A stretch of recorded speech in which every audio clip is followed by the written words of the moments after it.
श्री कृष्ण ने टालना चाहा, लेकिन सुदामा की जिद पर श्री कृष्ण ने कहा, अच्छा, कभी वक्त आएगा तो बताऊंगा।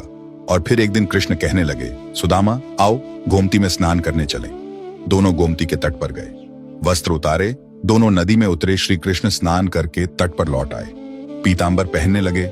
सुदामा ने देखा, कृष्ण तो तट पर चला गया है, मैं एक डुबकी और लगा लेता हूं। और जैसे ही सुदामा ने डुबकी लगाई, भगवान ने उसे अपनी माया का दर्शन कर दिया। सुदामा को लगा गोमती में बाढ़ आ गई है, वह बहे जा रहे हैं। सुदामा जैसे तैसे तक घाट के किनारे रुके, घाट पर छड़े घूमने लगे। घूमते घूमते गांव के पास आए, वहां एक हथिनी ने उनके गले में फूल माला पहनाई। सुदामा हैरान हुए, लोग इकट्ठे हो गए। लोगों ने कहा, हमारे देश के राजा की मृत्यु हो गई है। हमारा नियम है, राजा की मृत्यु के बाद हथिनी जिस भी व्यक्ति के गले में माला पहना दे, वही हमारा राजा होता है।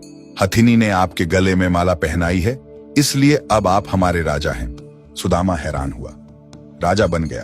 एक राजकन्या के साथ उसका विवाह भी हो गया, 2 पुत्र भी पैदा हो गए। एक दिन सुदामा की पत्नी बीमार पड़ गई, आखिर मर गई। सुदामा दुख से रोने लगा। उसकी पत्नी जो मर गई थी, जिसे वह बहुत चाहता था, सुंदर थी, सुशील थी। लोग इकट्ठे हो गए। उन्होंने सुदामा को कहा, आप रोए नहीं, आप हमारे राजा हैं, लेकिन रानी जहां गई है वहीं आपको भी जाना है। यह मायापुरी का नियम है। आपकी पत्नी को चिता में अग्नि दी जाएगी, आपको भी अपनी पत्नी की चिता में प्रवेश करना होगा, आपको भी अपनी पत्नी के साथ जाना होगा। इतना सुनते ही सुदामा की सांस रुक गई, हाथ पांव फूल गए।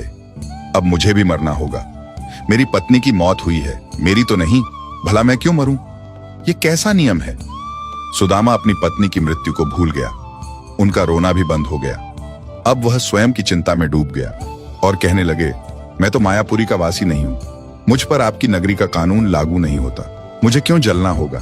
लोग नहीं माने, कहा, अपनी पत्नी के साथ आपको भी चिता में जलना होगा, मरना होगा, ये यहाँ का नियम है।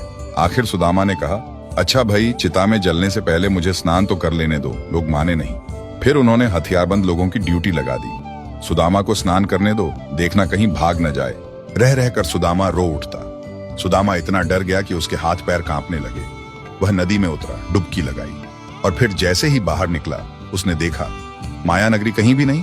किनारे पर तो कृष्ण अभी अपना पीतांबर ही पहन रहे थे, और वह एक दुनिया घूम आया है, मौत के मुंह से बचकर निकला है। सुदामा नदी से बाहर आया, सुदामा रोए जा रहा था। श्री कृष्ण हैरान हुए, सब कुछ जानते थे, फिर भी अनजान बनते हुए पूछा, सुदामा तुम क्यों रो रहे हो? सुदामा ने कहा, कृष्ण, मैंने जो देखा है वह सच था या यह जो मैं देख रहा हूं?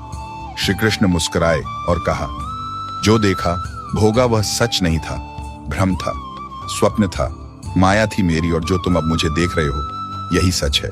मैं ही सच हूं, और जो मुझे ही सर्वत्र देखता है, महसूस करता है, उसे मेरी माया स्पर्श नहीं करती। माया स्वयं का विस्मरण है, माया अज्ञान है, माया परमात्मा से भिन्न, माया नर्तकी है, नाचती है।